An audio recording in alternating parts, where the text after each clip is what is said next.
Grabe laki nitong mga idol. Longnose Emperor. Ito. Uluhan natin. Ayan.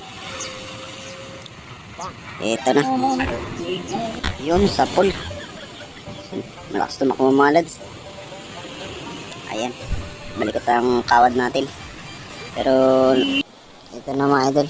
So, ano natin, napatay na natin. So, malaking, ano talaga.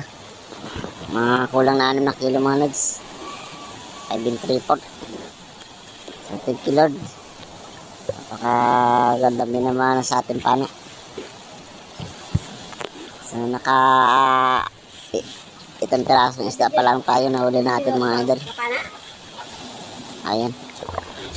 Ganda ng huli natin. Ayan. Kitang-kita natin.